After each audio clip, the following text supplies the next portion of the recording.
And the main reason is because Parpy and his trio actually went to NA East, where you guys saw them dominate the region in week 4. So with that being said, I know the X2 twins are, you know, kind of one of the fan faves coming up, but I think Geesley and Skylar are really going to give OCE a run for its money coming up. Now for Asia, coming back to you, Sundown, what are those predictions? So Asia, and I've been pretty adamant about this, how there's been about 5 to 10 teams who are consistently up top, but my pick is actually the WGS trio of Jag, Horde, and QLO. They Só played vamos over quem tá 8 na live, Europe já for vai the World deixando Cup. o They had the like. most amount of experience. I think that's what's going to allow them to win out.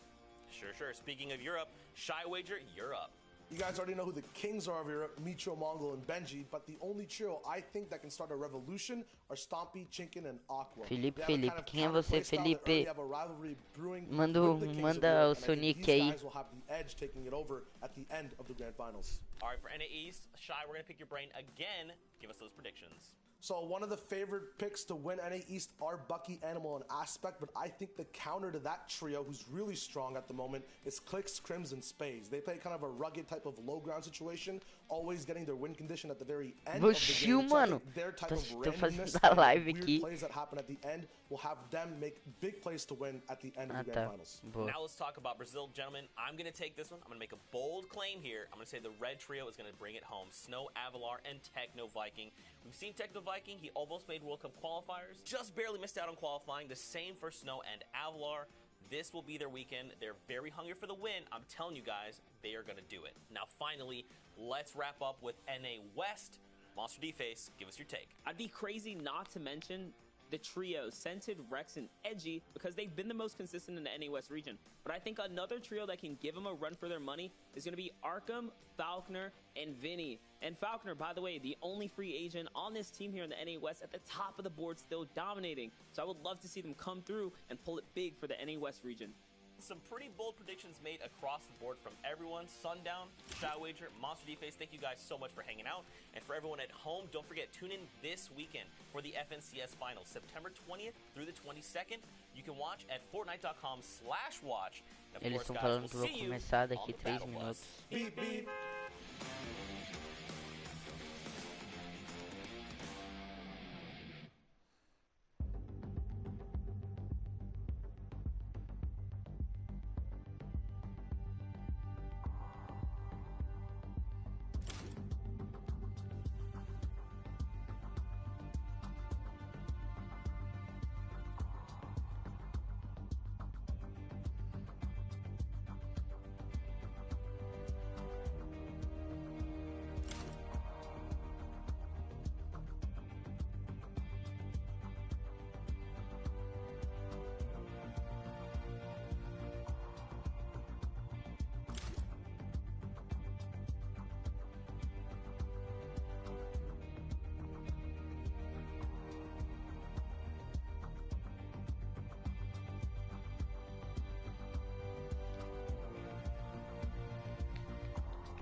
Vamos, galera, vamos divulgando a live aí. Ô, coisa. Ô, Welcome back, Sassori. Fortnite fam. Pega minha live aí, Now, we're divulga gonna aí get pros ready to moleque hop pra into some assistir a games. final. Very quickly, though, Pra assistir o just wanna campeonato remind you enquanto guys that joga Europe, aí. The Heat 1 has been pushed to tomorrow at the same time as Heat number 4. And Brazil has been pushed back 1 hour. So we'll be going into continued and extended coverage of the Middle East that happened this morning. Now we need 2 casters to get us onto all of the action. And for the first time ever, Monster D-Face and Shio Wager will be paired together to bring us these games. Gentlemen, I can't wait. Take it away. Thank you, and thank you so very much, Zeke. And yeah, like he said, it's Monster D-Face and Shio Wager here on the horn for the first time ever, which is gonna be pretty fun, man. I'm excited to cast some games. And there's gonna be some nice, scary casts, some nice, scary end games, mid-game coverage going on as well. Going back to the Middle East is very interesting. I touched on what you and Lupo were touching on, the whole can they keep up internationally. I thought they did a bang-up job. It was very nice, you know, fight dynamics, end game rotations. It was just got good stuff all around the board. Yeah, it's one of those things, right? They weren't necessarily new to the scene. They just have a new kind of, I guess, platform to play on here. So to see all of the Middle Eastern region under one hub, that has been very exciting. And it's also important to note, some of these guys are playing out of Southeast Asia as well. So shout out to you guys. Trust me, you're not all just kind of clumped into this region. We get it. It's a combination of a bunch of different types of players and people from different regions of that area. So far, though, they have done a great job. Yeah, talking predictions as well. I'm pretty sure we have the same predictions of Klops, Fiesel, and Hero Kappa who are coming out on top right now. We saw them just come second in the last game. So even when the world is against them, even when in all odds they shouldn't be winning or gaining points, second is a big feat, especially with Elam's to boot on the side as well. Yeah, for sure. When I actually did a VOD review over that trio specifically, they had some serious setups, and they were actually landing in the junction area. And I wonder if they're still playing it. I would assume so. I haven't quite seen the early game up there, so hopefully production can kind of look out for us and start us somewhere up north. It'd be cool to see, you know, kind of if they're sticking to the plan from the last time I reviewed them, or maybe I spoiled all the surprises. Right? I mean, the big note about the trio is that they have had 2 partners, or they've had 4 people playing in total. They started with Hero, Fiesel, and Klops. Then they switched over to a guy named Flosaw, who's also part of that Alter Ego org. And then now they've gone back to Hero, back to their, you know, kind of natural dynamic of how they qualified in the beginning, how they kept on top of the leaderboards.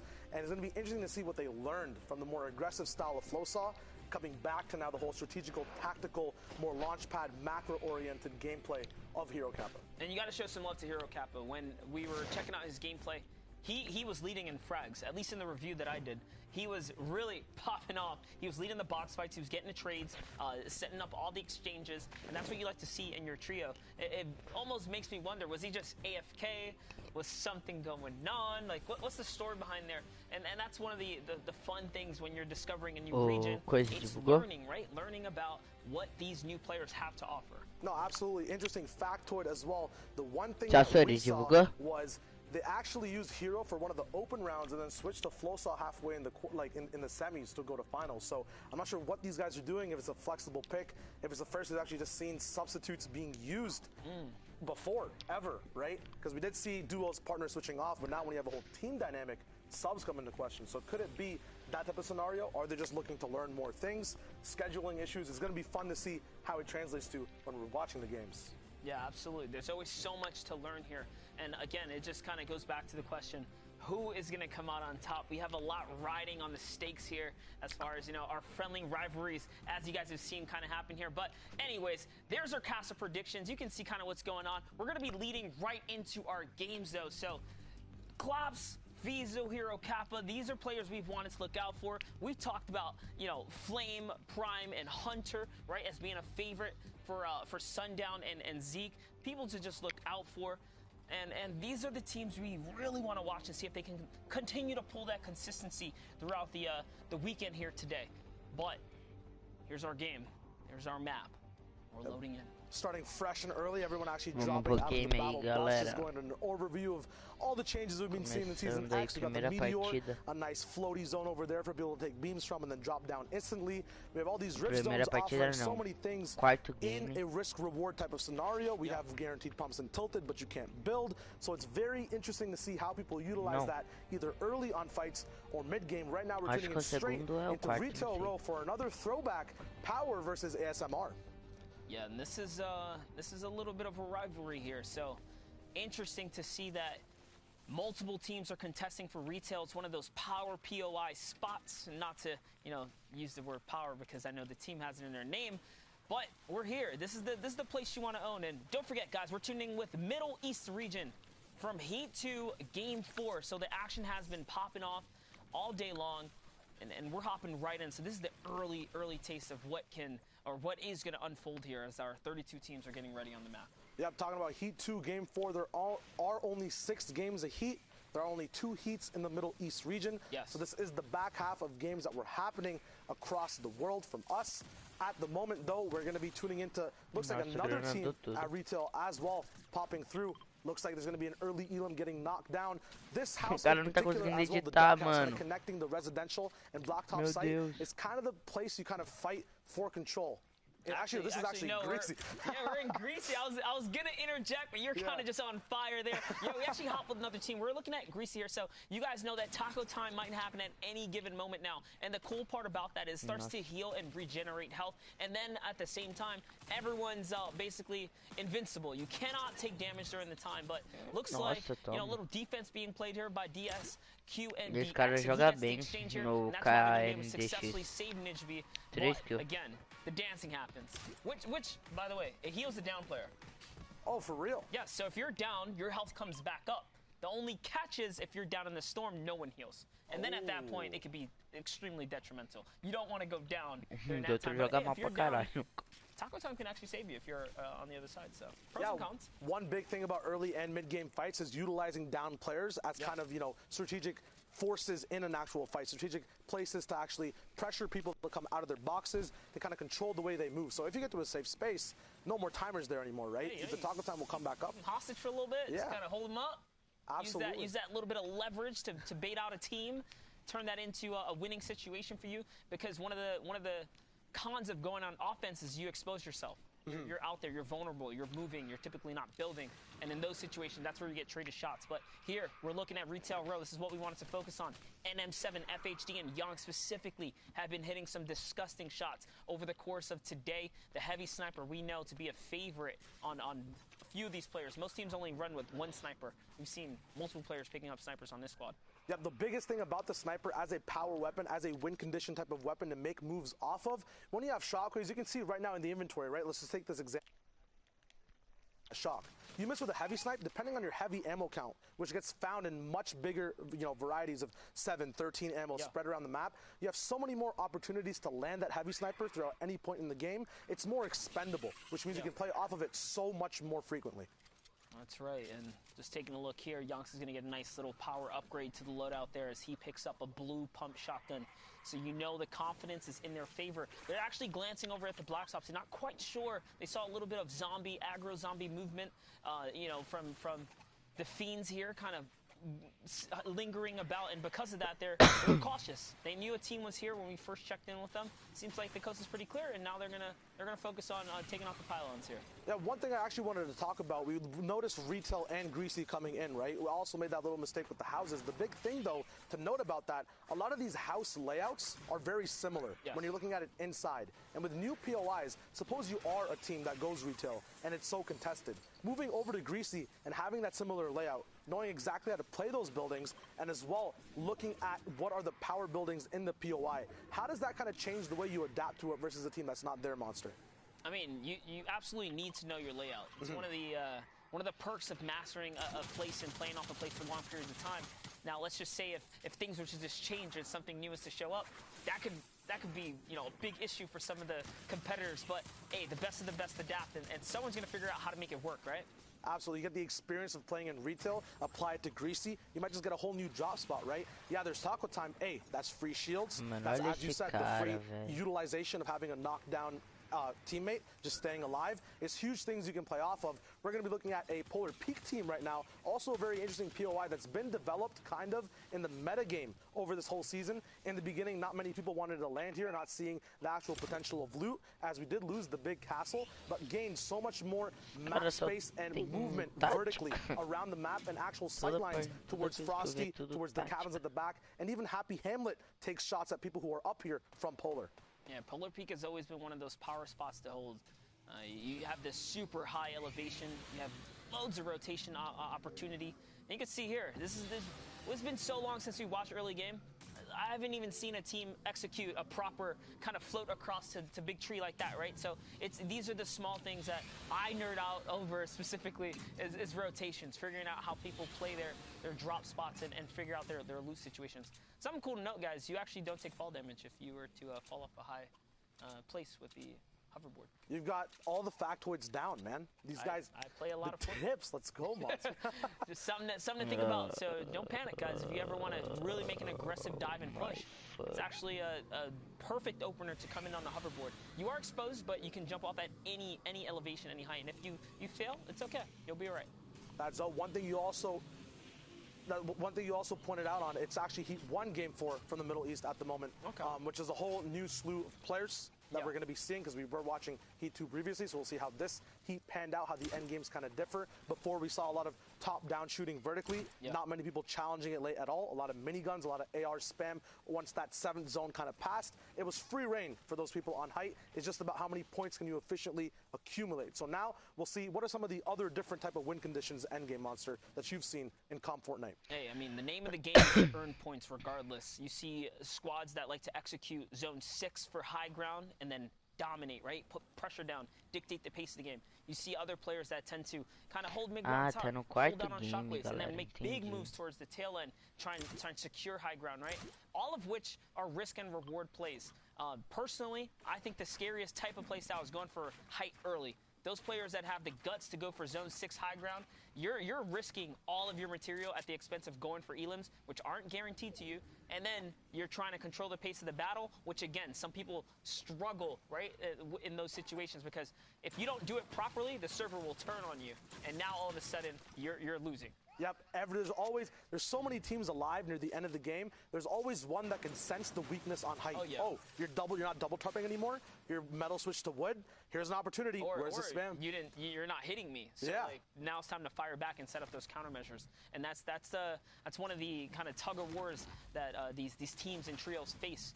But here we have Sidig, MS Idij, and Rampage here, and looks like they are looking to battle here. So the team that we saw at Greasy here was already rotating out, and in comes the fire. So just exposing themselves, no fear at all, just fearless out in the open, using a little bit of ducking there, kind of trying to naturally avoid some shots here. The shield bubble comes down. Invoke is on a weird position here. And up he goes for the high ground right now, and that's a shockwave. He's going to leave his backside open. He's going to suffer all of his shield right there. It's going to be very painful.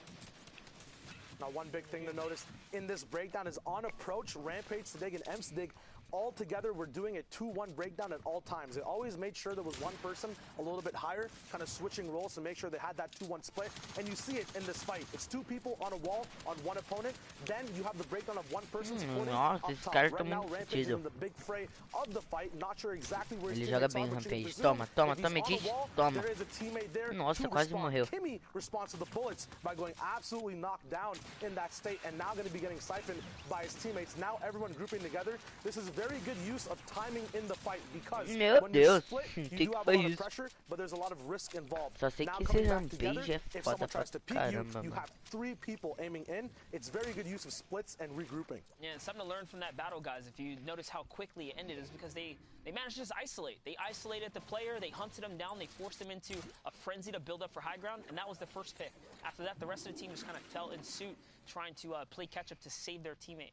But we've seen a wonderful story of Minzu, Kinji, and Boxfighter Moon all day today. They had high ground. They took 2nd place in the first game we watched, in a crazy turnaround and some shockwave plays that were made towards endgame. But we know they've been making it to the end, and they weren't on our radar previous to this. So to see Minzu, Kinji, and Boxfighter Moon here finally making a little stake of the claim for fame here on the Fortnite competitive scene is really nice. This is one of the awesome things about being able to check out these new regions and give people opportunity. No, absolutely. This is the breakthrough moment at the moment. We've seen them be really good early game in Happy, but now they have the worst possible zone rotating in. It looks like it's pulling all the way up to the right side of the map, so they will be having a mid-game fight.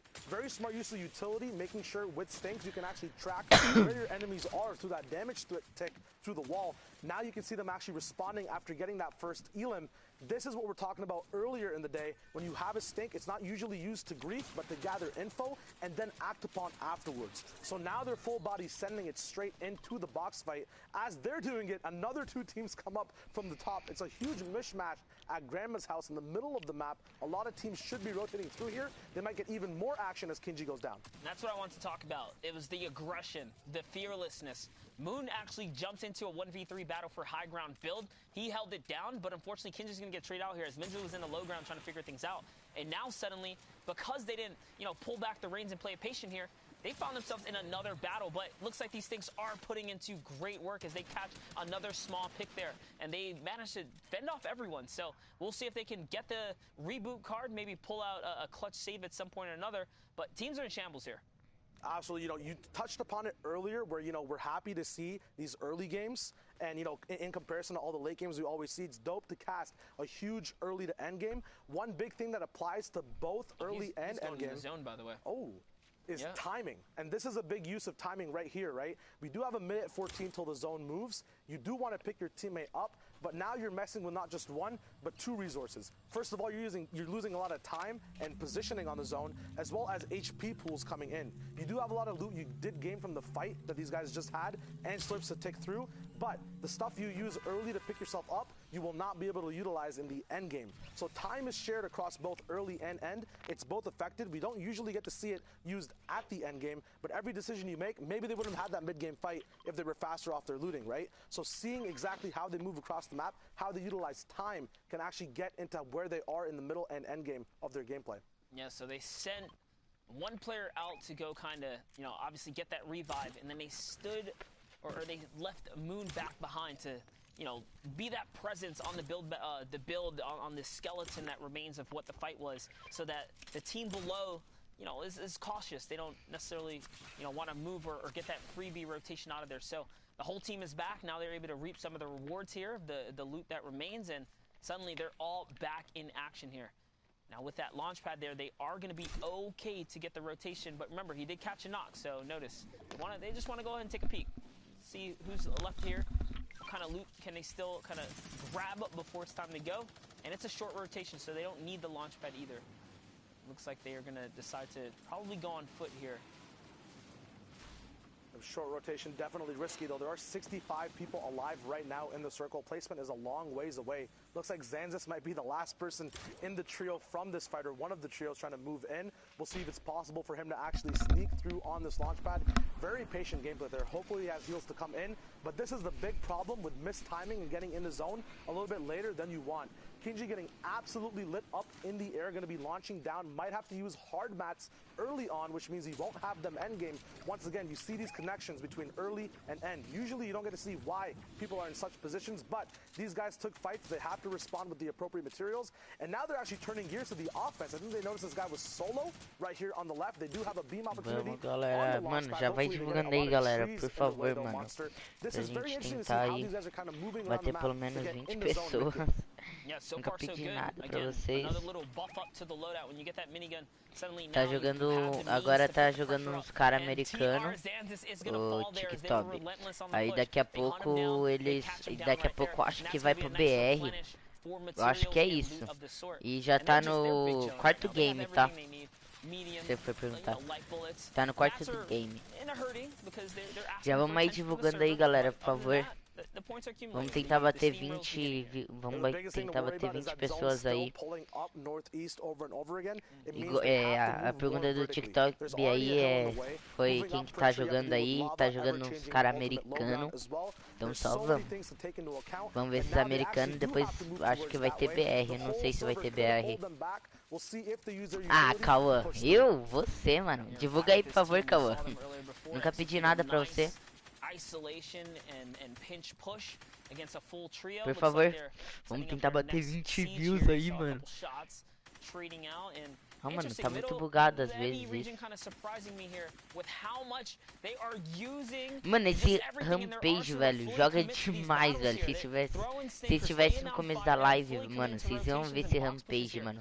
Ele joga muito. Ô, Tiki, divulga aí pra mim, por favor. Divulga aí, por favor. We kind of signed up for here. We checked out this Ó, region, setting up the ramp pegou. right Toma. there. He's gonna catch a 50-50 wall, but doesn't matter. Eagle isn't even looking. Ele joga muito esse That guy Rampage. off guard. This little pick right there. I think the difference in this trio is that usually people look for weakness to apply stinks to. They make the map weak. They make other trios weak first. Then they're like, oh, okay, these guys are weak, we're pushing in. They know exactly what fight they want to take. They actually make fights happen rather than sitting back and waiting for them. Tipo, eu acho que ele vai ganhar essa partida, mano. Se ele tiver cara melhor.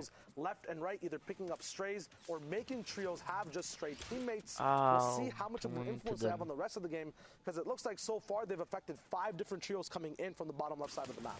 Yeah, Rampage actually took a lot of damage there, as does MSI Dig as well. And that's because the heavy sniper from the opponents. Nossa, dá o kit pro moleque. Ah, o outro tá com de vida também, that's why they're Rampage. able to, unfortunately, that's why they lost a lot of health here, but now having to expend all their heals, it kind of seems like it wasn't worth it. The teams they've taken out didn't really reap big rewards here.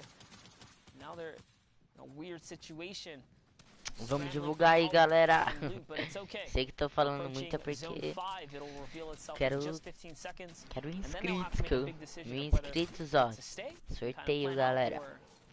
Move out and use those shockwaves. The big thing about decisions is they're the easiest to make when you have a lot of options. The fact that they've ran out of all this utility, all these shields, limits their options. So now they have to play a certain type of way. They have to either find recyclable launch pads. Yes, they have the shockwaves, but then if they use them now, they lose the option as them for a win condition later in the game. So everything's kind of all on the plate now. They don't have any side dish available, no dessert coming up. It's one main course.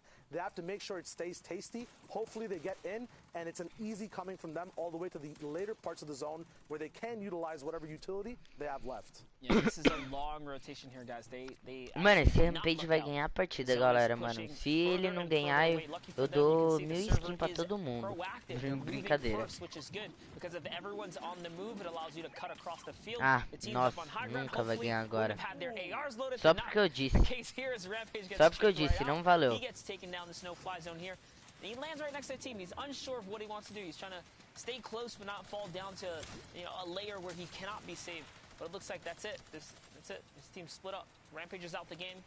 Now it's just a duo that remains here. It's MSI Dig and Sid Dig here. Cooking up this minigun. This is a very curious pressure point. So close to their opponents there.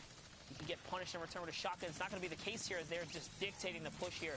Jib goes down. It's going to be a nice catch for them. He actually just finished that. It wasn't even his Elam. So he's just trying to be really sneaky here. See if he can steal some of the rewards here from the down body. Little does he know, it's right over lava. It's probably not even retrievable. Yeah, man, one big contingency off of coming off of a launch and losing your shield. It's a very risky, very, very risky play, is going towards another trio.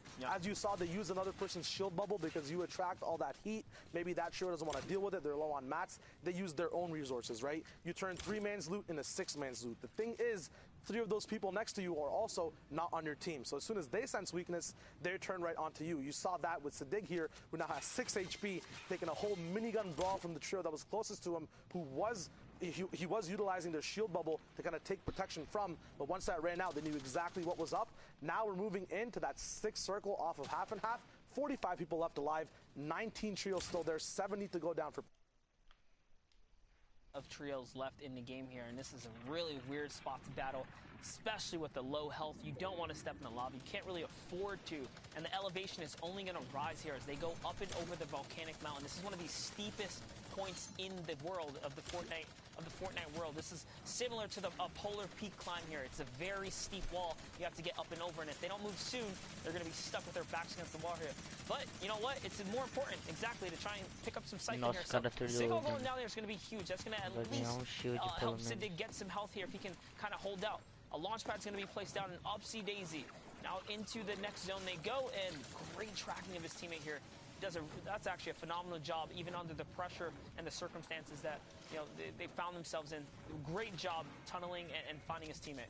Yep, even off of height and mid-ground, you mentioned going through this weird Nossa, zone that's os dois very estão na vertical. vida, mano. Height still has a tough job actually tarping in and making sure they can actually shoot down on people while they're moving around, because they have to change exactly how high they are.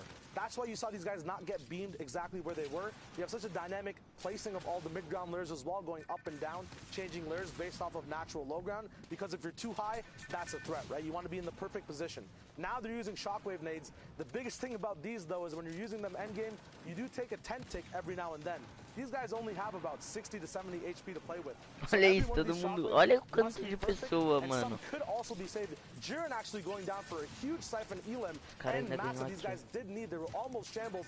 Now they're not. The last almost shockwave coming in from Sadig, still taking ticks away from his teammate. Sadig actually going down, and Sadig is the one. Nossa, jogou muito. Another elim on Fahad. Nossa, He goes down. nossa, RPG velho. available as well. Looks like Sadig actually caught up with him in that mid-ground there. Having mid-ground over here is such a big deal as well, because you don't have to deal with any of the vertical pressure or low ground weirdness that goes on with the change of the map. That's some interesting decision making right there. They split the shockwave, saying, you know what, we can't afford to make any errors, right? We can't even shockwave together. Let's split up. Let's use our own shockwave so we can't make any mistakes. And that's what they're doing right here. They're trying to execute the perfect ways possible. Unfortunately, as I kind of brought it up, Dig does make a mistake there, and now he finds himself in an odd situation. He's in between Bugou, all galera. these enemies. His teammates Ah, up on tá, high foi. ground. Up, he's trying to go to him. He's just landing in enemy boxes right now. That one big Got to combo. make a big move here, and he's going to get caught off guard there. Unfortunately, he did try to get Amigo that high dele ground. He agora. was not fortunate enough to kind of secure the deal here. In comes the minigun pressure. This is an awesome job right Matou here. um. NJ is going to fall down right there. The Siphon has to come through here so he can get this health bonus. This is putting him in just a better and better situation sem as time bala, ticks seu on. burro. And it's looking like a solo right now. This is looking like a solo endgame here, if I'm not mistaken. Everyone representing and looking out for themselves here. Nossa, There's a toma. huge, heavy Morreu. snipe shot right there. Dig's going to get really hurt. Can he trade out a shot? This zone's going to go ahead and finish him off here as Power finds that one right there. And it's MN7 versus this last player right here. There's only 2 players remaining, Shayo. Yep, it's game 4 in Heat 1, and the competition is getting hot. We have a big pump coming in.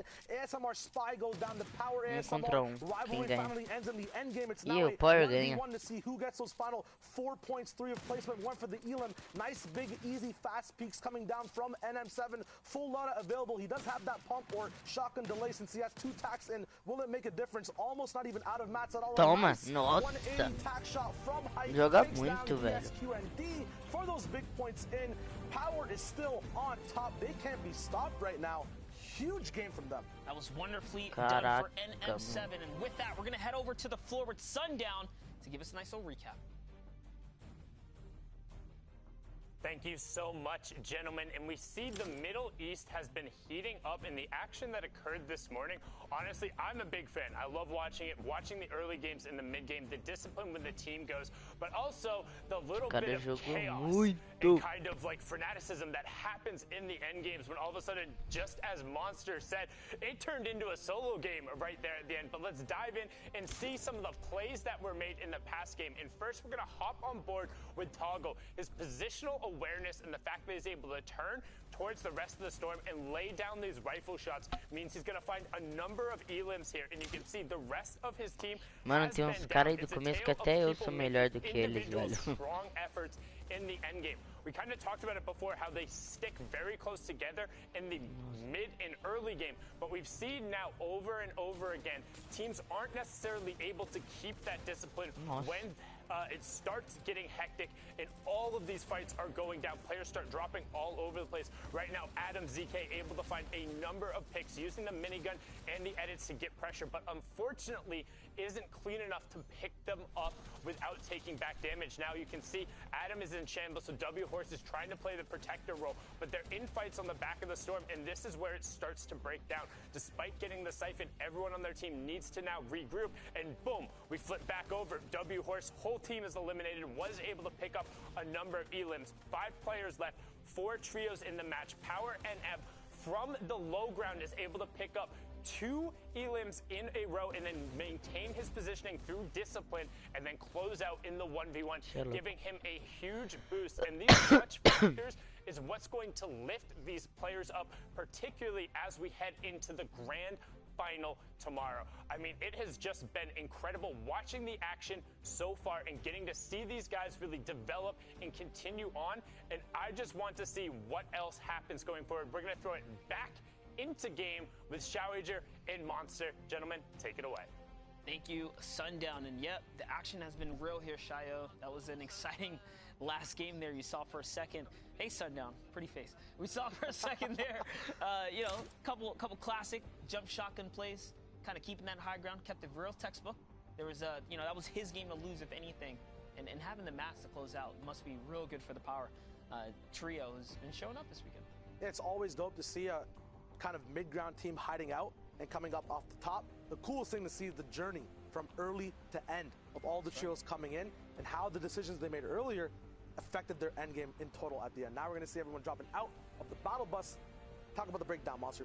Yep, here we are, guys. Middle East, Heat 1, Game 5 is underway, and we have a really odd split here. It's a southern cut on the bus, which makes it any teams in the northwest side are going to have a rough time cutting across that field. By the time they touch down, the zone is just about to reveal itself. So those valuable seconds can really cut away from your loot timing and your battle positioning period. So you can see anyone that, you know, plays those southern areas has got that touchdown first. They're already getting to looting here. Yeah, we're going to tune in right back with Dennis, Mev, and Namfu. We saw them have an amazing performance early on in the day. We're now Heat 1, Game 5, one game away from the final game of the Heat, kind of dictating who is in that top 16 scenario. At Sunny Steps right now, uncontested. One big thing about this POI you want to have at all times is the actual POI uncontested. There's not that much loot to kind of split off on trios. It's a very easy game or an easy place on the map to disengage from. So if you have two trios contesting Sunny and then one dips off, you leave both of you guys pretty much in a very shambles position. So it's very good right now. They have a lot to loot, and they have a lot of the jungle available around them to have some of that, you know, spread out sparse loot on the map. Yeah, and one of the things about fighting...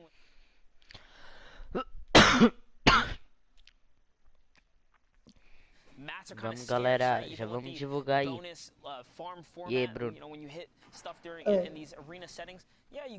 Tá vendo minha live? Não. Vê aí, só divulga, mano. Só vê aí, que eu tô vendo o campeonato aqui. O Champions Series.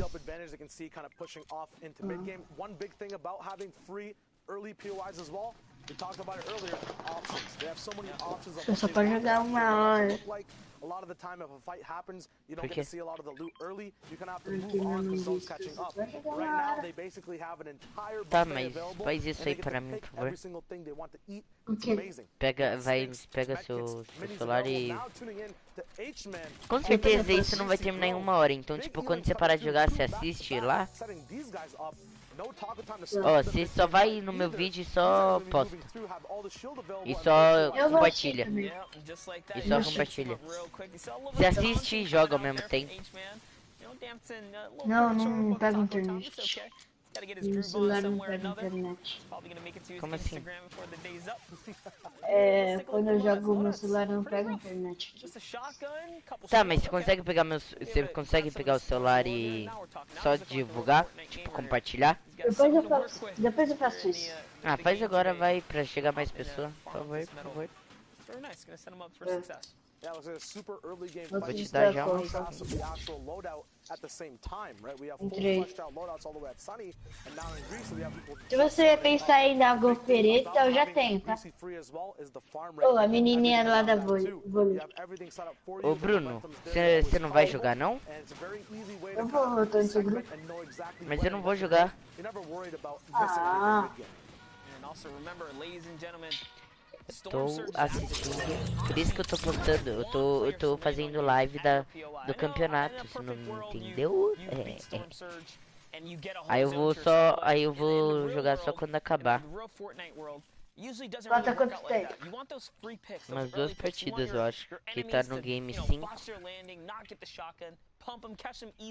Se assiste aí, só divulga, nem precisa assistir. Deixa o like, só compartilha. Não dá, eu já disse. Por quê? Porque meu negócio não tá dando. Eu tenho Você vai lá no coisa, você vai lá Mano, eu na vou sala e perder faz tempo, rapidão. eu passo uma hora. Você vai puxando, seu burro, você vai puxando e vai lá, rapidão. and so many spots on natural Tá cover bom. move around is very unpredictable, right? And the top player's worst Ah, nightmare is kind pegou a of being in a internet, fight calma aí. in an unpredictable scenario. You have to kind of react to what's on your Tenta screen. fazer aqui If no... you have more than one person focusing you down, that's even Você worse. me You're mandou? always back against the wall. Acho que You wanna mandei. have everything available for you. You want to have some room. So 100% I agree. Early game is something that's very hard to perfect and very hard to kind of prep for when you're playing in the game. It usually just gets Eu thrown tô off. entrando These na guys are live. using all this retail row, kind of extra loot to really capitalize and find the perfect loadout. So Yonks is going to get a big upgrade right there. Going from a great tactical shotgun up to a legendary shotgun. Legendary tactical, we've seen multiple players, even that, you know, rare European game one we got to catch. Now, I call it rare because you guys know the issues that kind of unfolded today. Pronto, We saw divulguei. players, pro players, taking the gold tack over the blue pump, even when it needed most. Players needed it the most, right? You needed that one pump. People were still opting to rock out with the gold tack. Yeah, the meta for a lot of players and the way they play and take peaks, they use the combat for so much time of the season.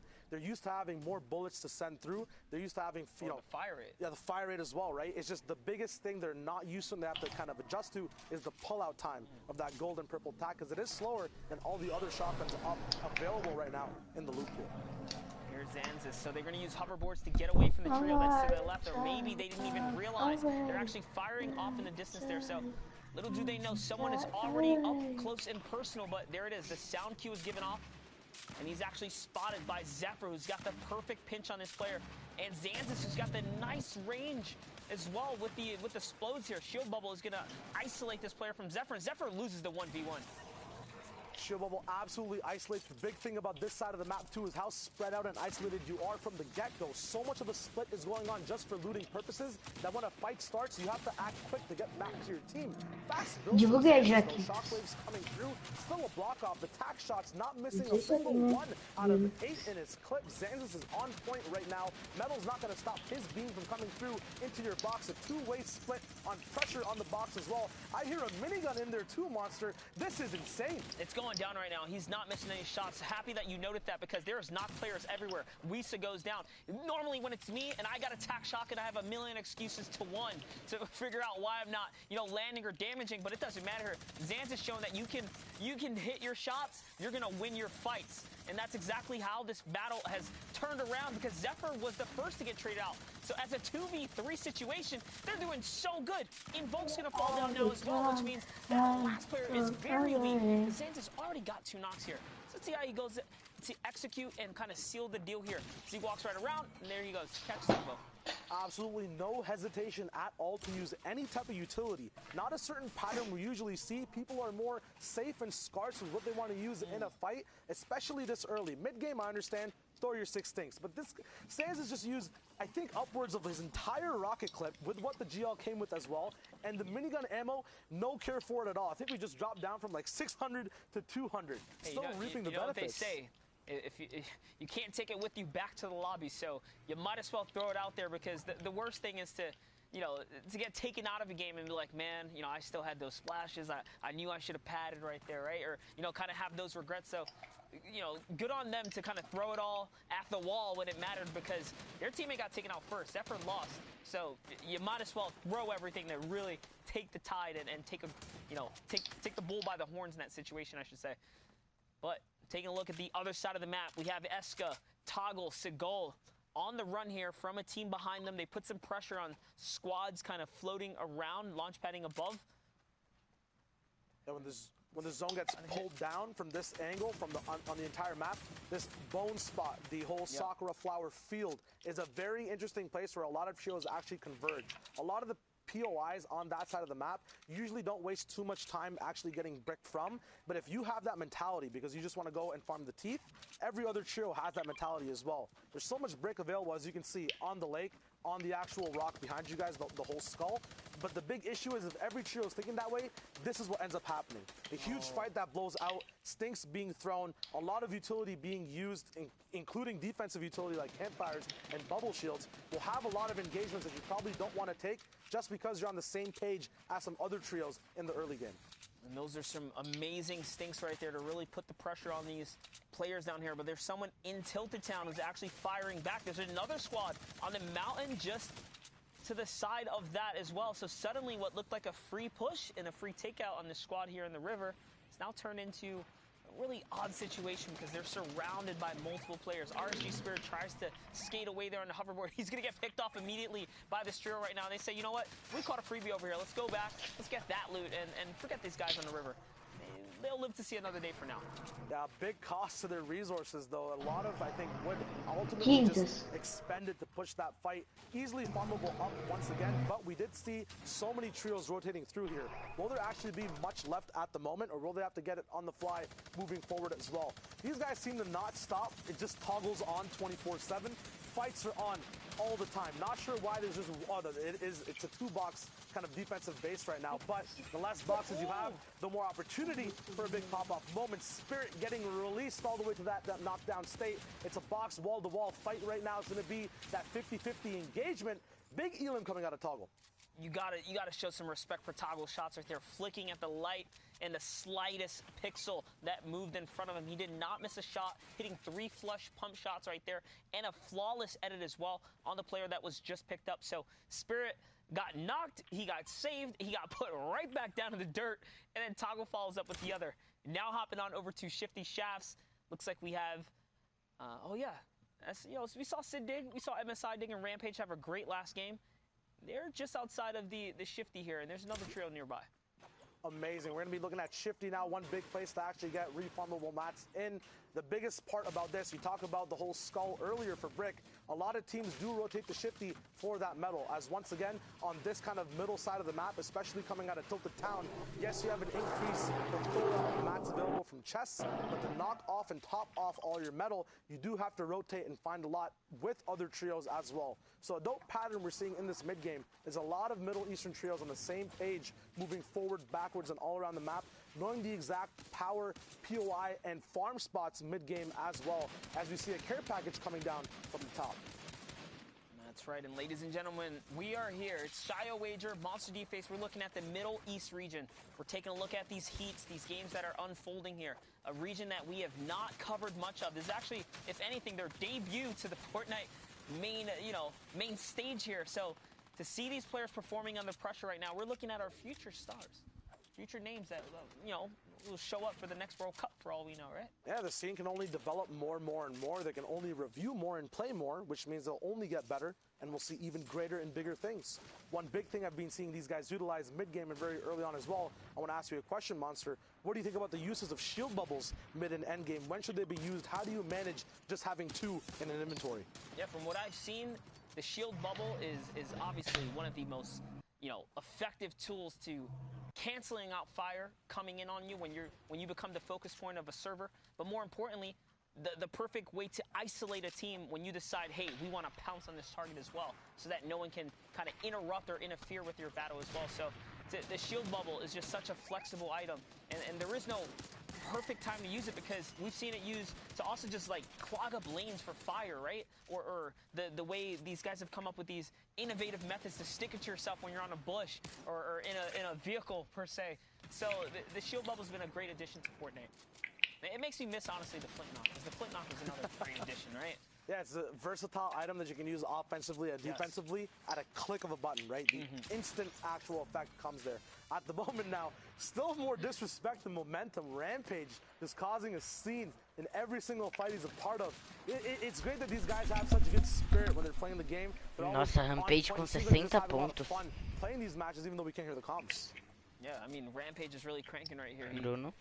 Got that quick knock, came right back up to high ground, and Nossa. they're just suddenly resetting for the battle here. But someone's going to get dropped. It's Dig who fell behind, and now this trio is on their back foot here, as someone is looking to dive on them. We're not quite sure who it is that's pressuring them right now, but the fire is coming in from all types of ways.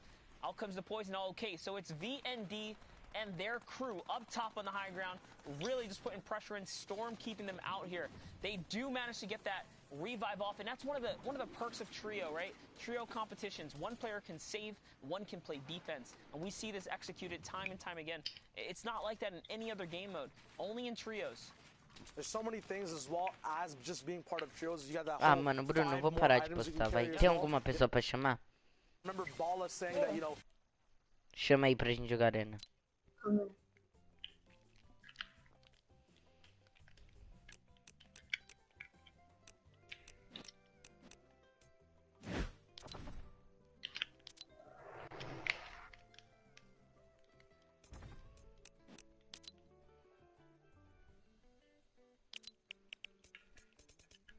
Ô Bruno, de manhã você jogou na minha conta?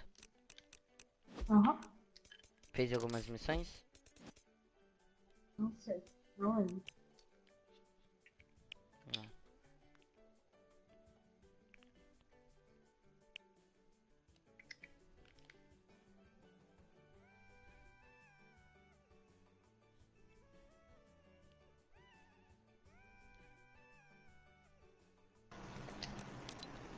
Eu vou ver aqui como é. Deixa eu chamar alguma pessoa. Mano, o coisa é muito otário, o Ribeiro. Eu tava jogando com ele, eu falei assim, a ilhama é minha, ilhama é minha. Ele saiu, ele usou a porra do impulso. Quando eu tava abrindo a ilhama, ele jogou impulso pra eu sair.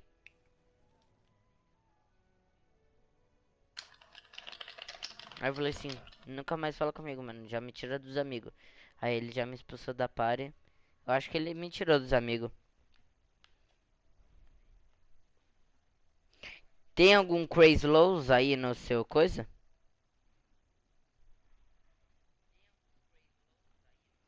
Deixa eu chamar o Antolo.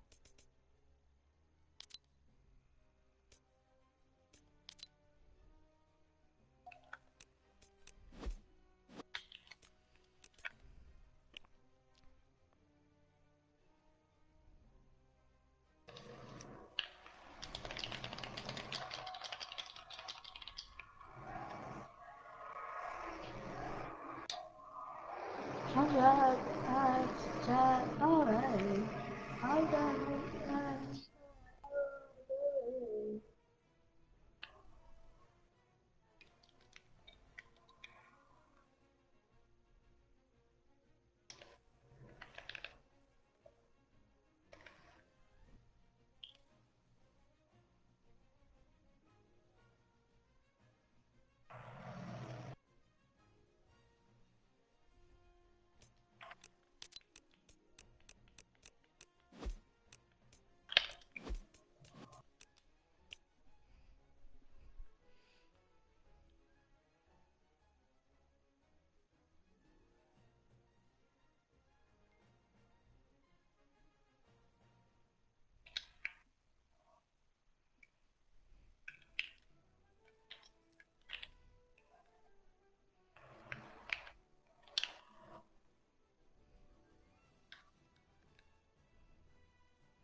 Ô Bruno, amanhã de manhã você vai jogar?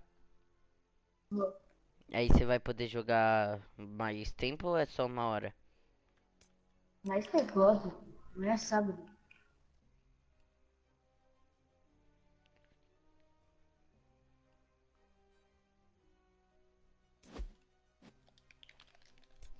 Então aí você entra na minha conta e faz, demorou? Demorou. Por que você não dorme já no quarto do seu irmão? Hoje eu vou dormir no quarto dele. Ah tá, então bom. Mas eu não vou poder jogar. Sim, aí você vai dormir de manhã, não vai? Hoje eu vou. Aí você acorda praticamente que horas? 7. 7? Ah, eu acordo mais tarde. Vai, eu vou acordar lá por umas 9. Porque hoje eu vou jogar bastante. Então, dá pra você fazer umas missões, mano. Dá pra você fazer quase todas. Aí quando eu entrar, você joga junto comigo fazendo as missões. Aí dá pra completar.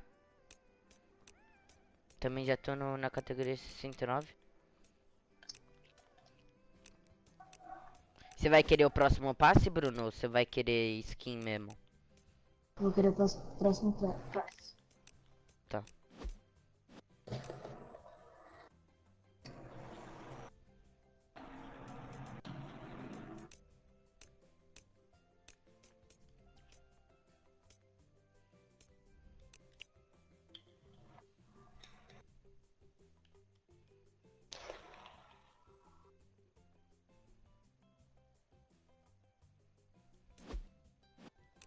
Tá no meio da partida ainda? Já acabou? Não? E aí, galera, quem tá em live aí, quem é, mano? Manda um oi aí, se quiser que eu boto. Aqui a partida tá aqui, ó. Quer entrar aqui? Me chama. O que você tava fazendo? Eu tava jogando com um moleque. Vou te chamar aqui.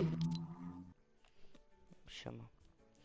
Galera, eu vou encerrar aqui a live. E é isso.